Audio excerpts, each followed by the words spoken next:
Friends, welcome to E-Pathshala in Linguistics.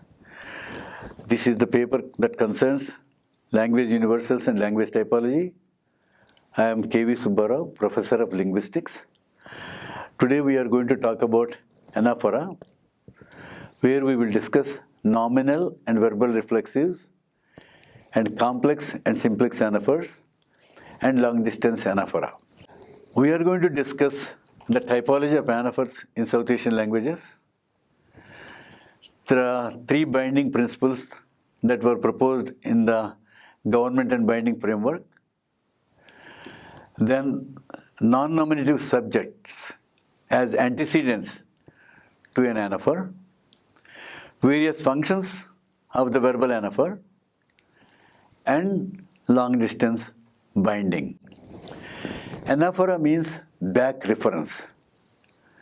When you have to refer to an element in the sentence which refers back, that element which has back reference may be called an anaphor. So, the expression anaphor is used to refer to reflexives and reciprocals. Reflexives and reciprocals are arguments, and you also have emphatics in a language that resemble a reflexive, but emphatics are not arguments, they are adverbs. Like for example, John looked at himself in the mirror is a reflexive. Himself occurs in the direct object position. John and Mary met each other. Each other is a reciprocal. Each other occurs in the direct object position. Thus, himself occurs in the direct object position. The reciprocal each other occurs in the direct object position. Whereas, in contrast, the emphatic, John himself went there. Himself is not an argument. It's like an adverb. It performs the function of an adverb.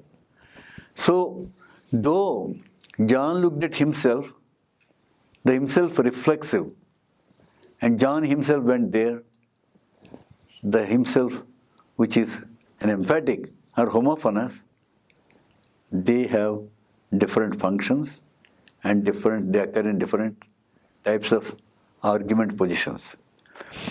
You have nominal expressions which can be classified into three major categories. Number one, reflexives and reciprocals. Number two, you have personal pronouns. Number three, referential expressions. We shall just see what we mean by these three. All nominal expressions in a language can be classified into these three major categories. Let us consider some examples of reflexives from English. You have first person, second person, and third person. You have singular and plural. So myself, for example, is first person singular reflexive. Ourselves is the plural form. Yourself is the second person reflexive in singular.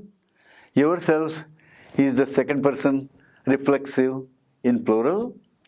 In the third person, you have himself, herself, itself, and the plural form will be themselves.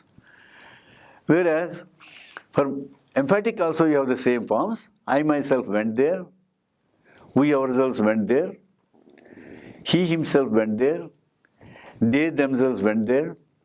Though they are homophonous with the reflexive, as we said a moment ago, they are emphatics, they are not arguments, they behave like adverbs. There are two types of anaphors, that is, like himself, myself, yourself, etc. These are called nominal anaphors. And you have, in addition, in some languages of the South Asian subcontinent and across the world, where you have a verbal form that functions like an anaphor. it could be a reciprocal, it could be a reflexive. The nominal and verbal anaphors are further classified into reflexives and reciprocals. Reflexives we have seen just now, himself, ourselves, etc. Reciprocals are each other or one another. Nominal anaphors may occur in the position of a direct object, an indirect object, or an oblique object. For example, an example of direct object is Mary admires herself. Herself occurs in the direct object position. For the indirect object, the minister awarded the contract to himself. To himself is an indirect object, and the minister is the antecedent, so the anaphor occurs in the indirect object position. Oblique object position, like with or at anaphor, for example, Mary is happy with herself. John got angry at himself. With herself or at herself are oblique objects, and the anaphor occurs in the oblique object position. Some languages have possessive reflexives too, namely the form that occurs as a possessive requires an antecedent to be there, and the form is a possessive reflexive. For example, English doesn't have any. John saw his book, I saw my book. There is no possessive anaphor in English. But a language such as Hindi, Urdu, or Punjabi, or Marathi, or Telugu may have a possessive reflexive. Like Ram ne uski kitab padhi. Uski is a possessive pronoun which modifies kitab. Ram ne uski kitab padhi, that means Ram read someone else's book. Whereas Ram ne apni kitab padhi, Ram read his own book. So these are called, apni is a possessive pronoun. In Hindi, apni occurs in all the three persons, first person, second person, and third person. Both, we will show what the verbal reflexive and verbal reciprocal are, and they are universally monomorphemic. In contrast to a nominal anaphor, which may either be a simplex form or a complex form. For example, in Hindi or in English, myself, ourselves, each other, they are all complex forms.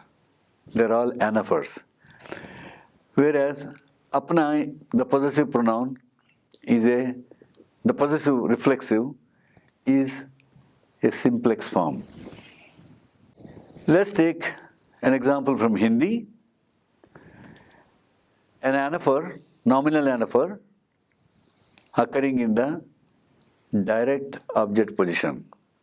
Radha ने अपने आप को शीशे में देखा. Radha saw or looked at herself in the mirror. अपने आप को is an anaphor. It is polymorphemic because apne is one part, आप is the second part. Since it consists of two morphemes, we consider it as a polymorphemic anaphor. And it has the postposition ko that occurs in the direct object position. It is an accusative case marker. Radha ne apne aap ko शीशे में, in the mirror, देखा. Notice that the verb is देखा. देख is the verb to see. देखा is past form of see. So you have Radha ने अपने आप को देखा. Or even if Radha looks at Sita, Radha ने Sita को देखा. That is, the verb remains the same whether you have an anaphor in the direct object position or a pronoun in the direct object position. Let's consider an example from Telugu, a Dravidian language, where you have a nominal anaphor as well as a verbal anaphor. Let me read the sentence for you. Radha tanani tanu pogudukondi. Radha is the subject, tanani tanu is the direct object, pogudu, praise, is the verb, konni is the verbal reflexive, di is the agreement marker. Notice two important points. Tanani tanu is a complex form. So, this is a complex anaphor. Look at the parentheses that are there on tanani tanu, which means tanani tanu, the nominal anaphor, is optional. The nominal anaphor consists of two parts, tanani and tanu. The first part carries the ni, that is the accusative case marker. Tanu is a copy of the subject, and you have that is in the nominative case. Why? Because Radha is in the nominative case. Since Tanu is a copy, Tanu is in the nominative case. The first part of the anaphor is structurally case marked, and it carries the lexical case marker ni.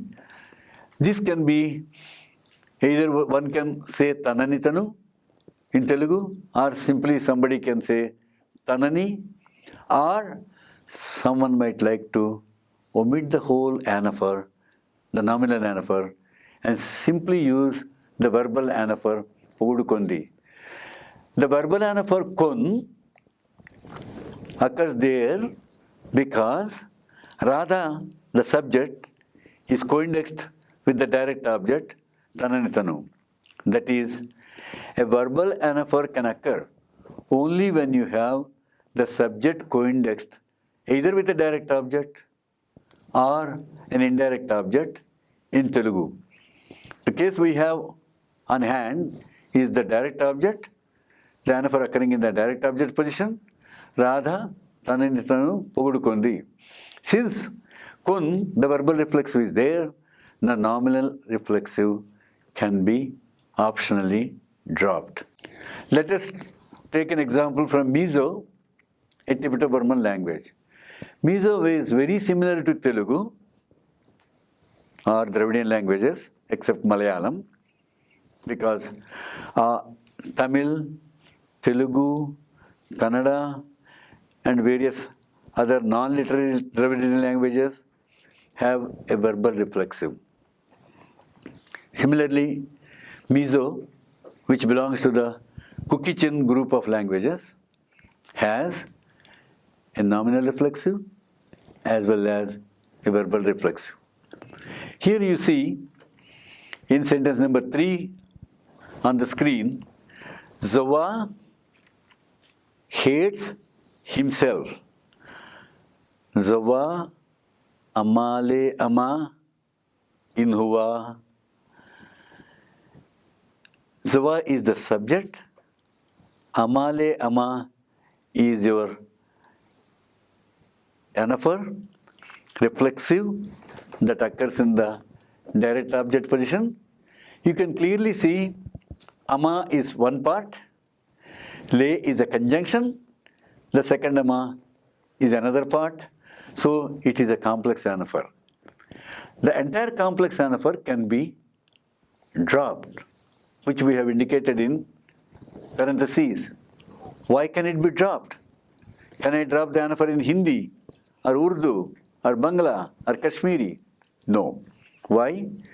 Because Hindi, Urdu or Kashmiri or any other Indo-Aryan language does not have a verbal anaphor. But Dravidian languages and the Kukichin languages are in those languages where the verbal anaphor is there and the occurrence of the verbal anaphor is obligatory. You can drop the nominal anaphor. So, Zawa amale ama ain hua. Zowa hates himself. Now I can simply say Zowa ain hua. Zowa hates himself. That is, the VR, the verbal reflexive, is obligatory while the nominal reflexive is optional. Another interesting point you can see is, as you will be noticing, that cookie chain languages are split ergative languages.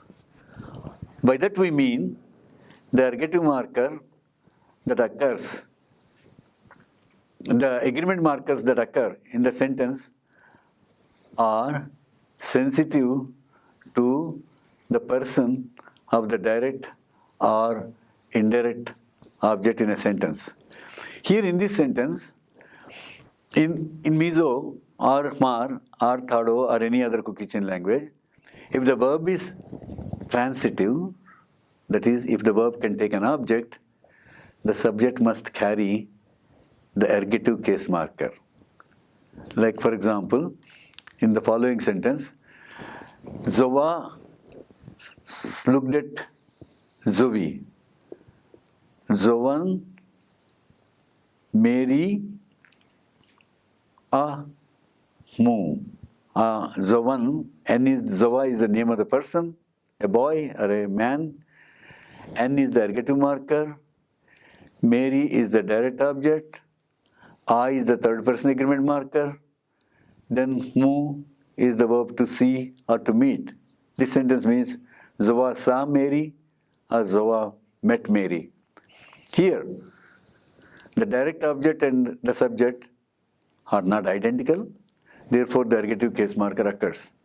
However, in the sentence we have seen above, that is, Zowa amale ama ain hua, that is sentence number 3, though the verb is transitive, the ergative case marker cannot occur with Zowa because when the verbal reflexive in occurs with the verb, then the subject, the verb is detransitivized.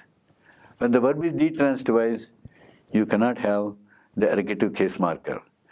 So the moral of the story is, when you have a nominal reflexive or nominal reciprocal in the direct object position, and consequently the verbal reflexive or reciprocal occurs in the verb, in the predicate, then the predicate is detransitivized, that is, it becomes intransitive, in spite of the fact the verb may be transitive in nature.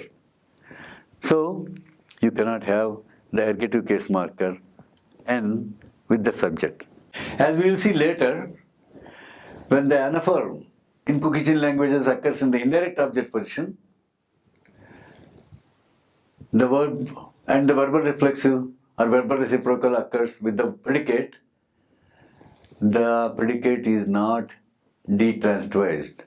We are not going to go into the details. So, what we have to notice is that only when the anaphor occurs in the direct object position and when the verbal reflexive occurs with the verb, obligatorily, the verb is detransitivized. Let us look at another language, Khasi, spoken in Meghalaya, which belongs to the Mon-Khmer subgroup of the Austro-Asiatic family, the other subgroup being the Munda subgroup. In Khasi, the verbal reflexive is optional and the nominal reflexive is obligatory. In contrast to Dravidian and the cookie chain languages, where the nominal reflexive may be optional, but the verbal reflexive or reciprocal are obligatory. So let's look at the Khasi example. Sentence number 4. Ulem upait hi dalade yalade Hakait.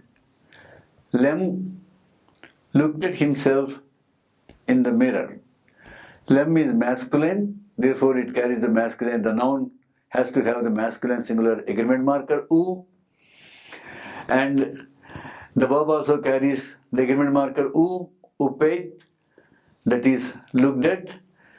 The verbal reflexive he is indicated in parentheses, is optional, and the nominal anaphor occurring in the direct object position is dalade, yalade. Dalade, da is an instrumental marker, lade is self, ya accusative case marker, lade is self. And dalade, yalade is a complex anaphor because it consists of two parts. The first part can be dropped, but yalade cannot be dropped. So you have ulem, upaithi, dalade, yalade, hakait. Ha is the locative post position. Kait in the mirror. You have in the mirror. Lem looked at himself in the mirror. You must have noticed that this language carries prepositions. Ha, the locative case marker. Da, the instrumental case marker.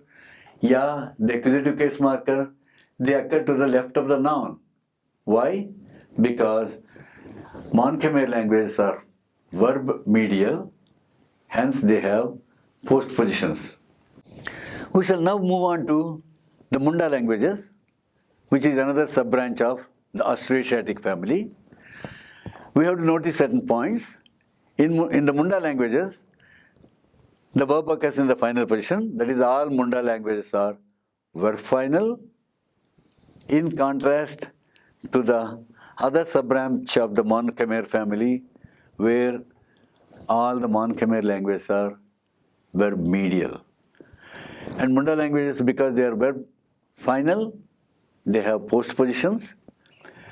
And in Munda languages, you have a verbal anaphor, but there is no nominal anaphor as such. That is, it is the verbal anaphor that is indigenous to Munda languages, and the nominal anaphor is not there except in borrowings, a form, a pen or something of that form, that something of that type, which is a calqued form from the neighboring Indo-Aryan languages. So you have sentence number 5, next slide. In sentence number 5, you see, you saw yourself in the mirror. Adsi rem nel kana in whole language. So adsi is mirror, re is in, m is the subject agreement marker. That's why this is a pro-drop language, heavy pro-drop language, where you don't have to have the subject. Why? The constituent in the pre-verbal position, that is adsi re, carries the agreement marker m of the subject. So adsi rem nel kana. Nel is the verb to see, k is the past tense marker, n is the verbal reflexive, a is the, you can call it a finite marker or a declarative marker. So this n, which functions like a verbal reflexive, is a detransitivizer, and this performs the function of detransitivizing the predicate. So you have adsi rem nel kana. Where is the nominal anaphor? It is missing. As we mentioned just now, there is no nominal anaphor in Munda languages unless the language has borrowed a calqued nominative nominal anaphor either in the direct object position or in the indirect object position, or in the oblique object position. We will take a case from Santali to show how the verbal anaphor occurs and how the verb changes when the verbal anaphor occurs. In Santali, dal means to hit. The verbal reciprocal is pa. So they dual hit each other. There is no there is no expression for each other because it's a nominal form, and Santali belongs to the Munda language family. Therefore, it doesn't have a nominal anaphor at all. So you have unkin, kin, zero. The zero indicates a nominal anaphor. Dapal, kana, kana. Point number one. Dal is the verb to hit. The verbal reciprocal occurs as an infix, pa. Dapal, da is a, so the verbal reflexive carries the marker vowel a. Dapal, dapal, that is hit, verbal reciprocal. Ka is the past tense marker, like we have seen earlier. N is the detransitivizer. A is the finite or declarative marker. And notice the unkin kin. What is that kin? These languages have singular, dual and plural. The moment you say unkin, it means they two, they dual. And then the agreement marker has to come in the preverb, on the constituent, which is in the preverbal position. Since there is no direct object in this sentence, the subject agreement marker, kin, comes on the subject itself. It's a very unique situation. So you have the subject unkin, and the subject agreement marker comes on kin itself, because the subject is in the pre-verbal position. And N, the T transitivizer occurs because the moment you have an anaphor in the direct object position, the verb is detransitivized. This N in Munda languages, especially in Santali, Mundari and Ho, occurs not only as a verbal reflexive or as a verbal reciprocal, it occurs as a detransitivizer. That is, you take a transitive verb and add N to it, the verb becomes intransitive, or it occurs in passives. You know that the passive predicates are all intransitives. Having discussed the typology of the occurrence of the nominal and verbal anaphors, we now move on to the three binding principles proposed in the government and binding theory by Chomsky. What are they? You might all be familiar with these.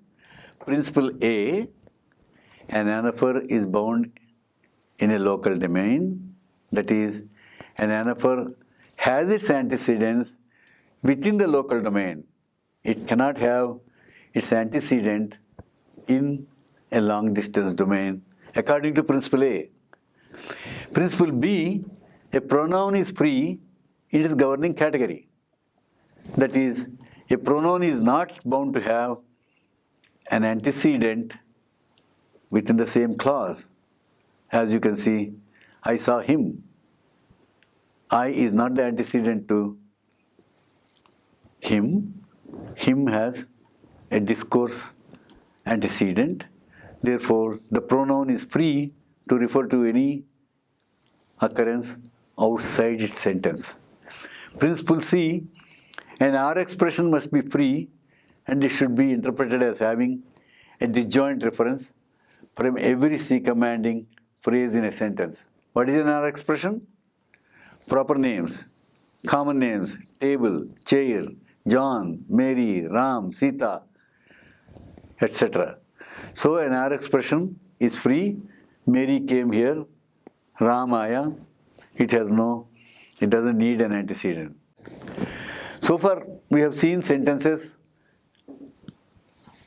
where the subject is a nominative subject.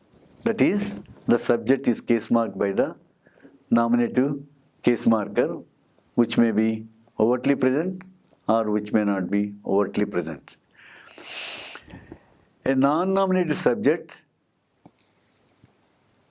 may be a C-commanding antecedent either to a possessive anaphor or to a nominal anaphor in all South Asian languages.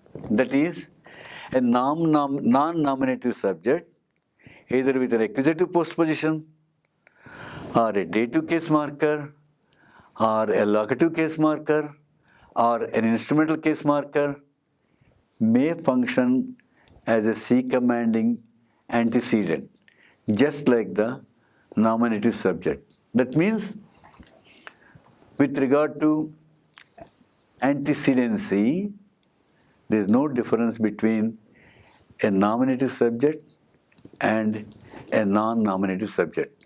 We are going to show this from examples right now.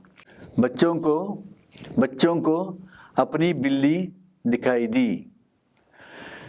दिखाई देना is a predicate to be visible that requires the subject to be dative case marked.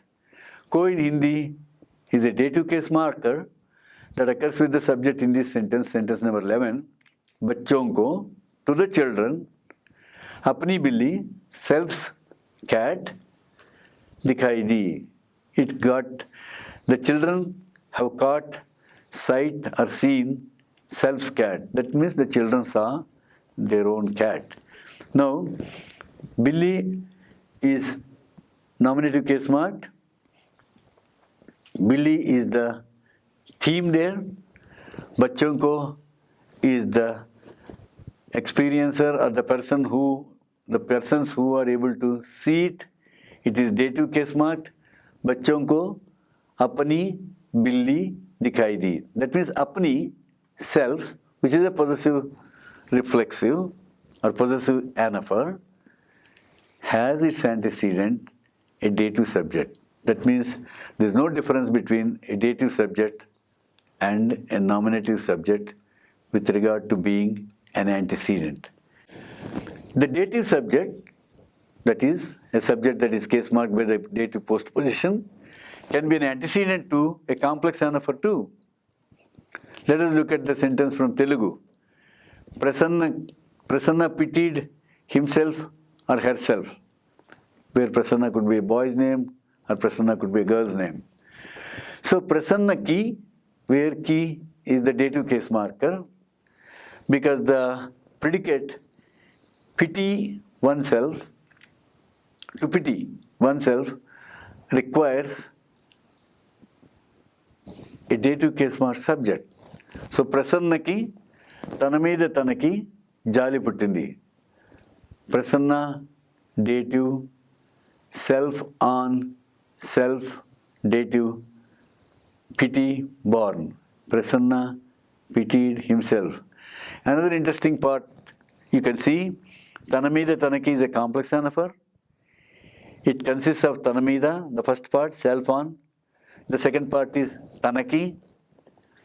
The first part carries the structural case marker, which is the locative, because the predicate pity requires a patient that requires to be locative case marked. The second part of the anaphor Tanaki, as I mentioned earlier, is a copy of the subject.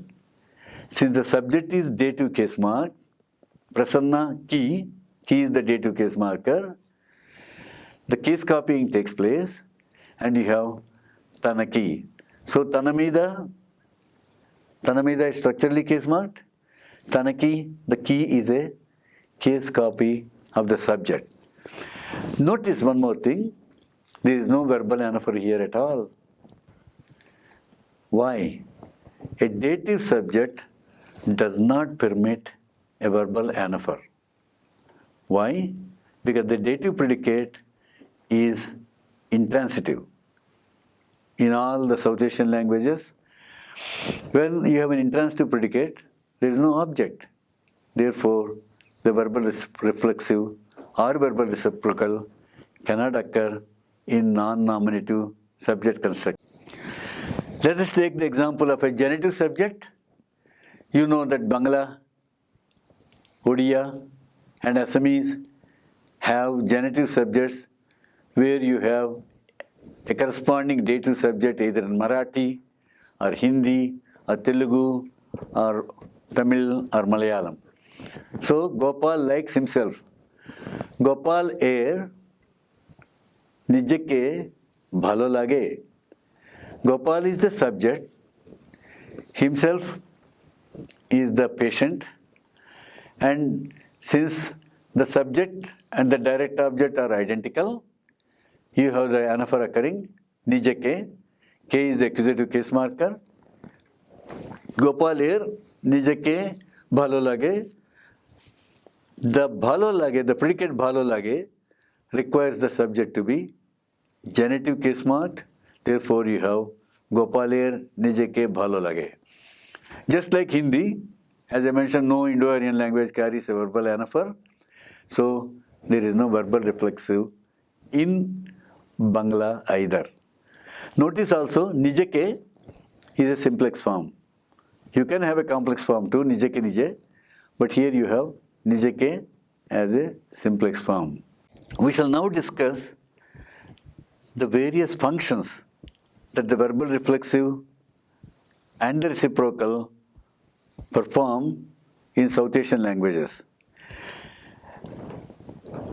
The first primary function is as a verbal reflexive and as a verbal reciprocal. We shall look at a sentence from Mar, a Tibeto-Burman language of the Kuki-Chin subgroup. It's spoken in Assam. So you have Lala and Lali help each other. Lala le Lali an insan in tuo. Lala le Lali is a conjoined subject. Lala and Lali. An is the third plural because you have a conjoined subject in plural. In is the verbal reciprocal. San is the verb to help. Again, you have another in and also tuo to indicate the meaning of each other. So you have Lala and Lali help each other. Help is a transitive verb, but the subject Lala le Lali do not carry any ergative case marker because, as I mentioned earlier, like in miso, the moment the verbal reflexive occurs, the verb is detransitivized because the direct object, each other, is an anaphor. When you have an anaphor in the direct object position, the verb is detransitivized in Kuki-Chin languages. The verbal reflexive may occur as a detransitivizer. What do we mean by that? You take a transitive verb. A transitive verb takes two arguments, a subject and a direct object. An intransitive verb takes only one argument because it does not have an object, it only has a subject. The door opened. The sentence opened carries an intransitive verb. John opened the door, where open is transitive and the subject is John, door is the direct object. So in sentence number 16, you have Talupu teruchukundi. Teruchu open by itself is transitive, but the moment you have kun, the verbal reflexive detransitivizes the sentence, therefore the sentence has the interpretation, the door opened. In sentence number 17 we see Teruchu is a transitive verb and in is the past tense marker and you don't have the verbal reflexive occurring in sentence 17 because the subject and object are not identical. Miso too, Miso and other cookie chain languages also. In Miso and the other cookie chain languages too, the verbal reciprocal or the verbal reflexive functions as an intransitive marker. It's also called an inquisitive marker, that is a change of state from one state to another. That's the marker that indicates. You have konkai ain hon. Konkai means door. I is the third singular marker in sentence number 28. In is the verbal reflexive or the inquisitive marker. Hon is open. Since the verbal reflexive has detransitivized the verb, there is no question of the ergative marker in occurring with the subject. So you have konka ain hon. However, if you use open as a transitive verb, zovan konkai ahon. Zoa opened the door, where hon is a transitive verb, and since it is a transitive verb, the subject requires in, so in or un, so zovan konkai ahon is a grammatical sentence. Now recall principle A. What does principle A say? An anaphor has to have its antecedent within the same simplex clause, within the governing category. Now there is another phenomenon that we need to consider, which is there is a phenomenon called long distance binding. What do we mean by that? An anaphor in the embedded clause may have an antecedent in the matrix clause, which is a clear violation of principle A. Why? Principle A requires the antecedent and anaphor to be in the same governing category. Whereas, if you have a sentence like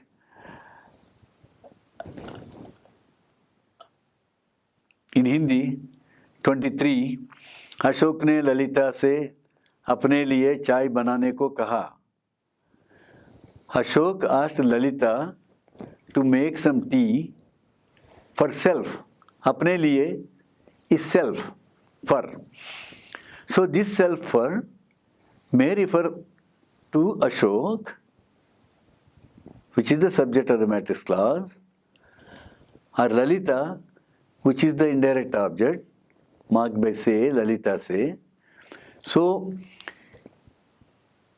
you have, this is a case of pro, control structure. It's a control structure. You have a big pro there. So Ashok ने ललिता से big pro अपने लिए चाय बनाने को कहा. Here pro in S2 is co-indexed with अपने लिए, or अपने लिए is co-indexed with pro. Therefore, अपने लिए has the antecedent within the same clause in S2. But in Hindi, अपने लिए may also have an antecedent in the matrix clause, that is Ashok, in which case Ashok becomes the long distance antecedent. So this sentence has the interpretation: Ashok asked Lalita to make some tea for himself, for him, or for herself. So we have to find a mechanism to be able to explain the case of long distance binding. So this can be done when you have long distance binding. The anaphor moves to the matrix clause by the rule of head-to-head movement, which we are not going to discuss here. Another interesting point is only monomorphic anaphors permit long distance binding universally, and polymorphic anaphors do not permit long distance binding at all, except in Marathi, and in Marathi, an Indo-Aryan language spoken in Maharashtra, and Kokborok, a Tibeto-Burman language spoken in Tripura. These are the two exceptions. Otherwise, only monomorphemic anaphors permit long-distance binding. Number 2, all long-distance anaphors are subject-oriented. If you have a long-distance binding, the anaphor in the embedded clause can have an antecedent in the matrix clause if and only if it's a subject. It cannot have an antecedent which is an object that occurs in the matrix clause. An anaphor may have an antecedent beyond its own governing category, and that is, it is coindexed with an antecedent in a higher clause. That is the definition of long distance binding. Long distance binding not permitted when the verbal anaphor occurs in S2. Let's take the sentence. Pari asked Lali not to kill herself. The embedded sentence is, let me read the whole sentence. Parin Lali ama in tatlo ding in ati. So you have Pari asked Lali not to kill herself. So you have pro that refers to, that is coindexed with the indirect object of the matrix clause, Lali. So Parin Lali pro ama in tatlo ding inati. So you have the verbal reflexive. Therefore, this ama cannot have pari as its long distance antecedent because the verbal reflexive blocks long distance binding. This is true of Dravidian languages. This is true of all Tibeto-Burman languages. The simple rule is long distance binding is blocked when the verbal anaphor occurs in the embedded clause. A reciprocal which does not permit long distance binding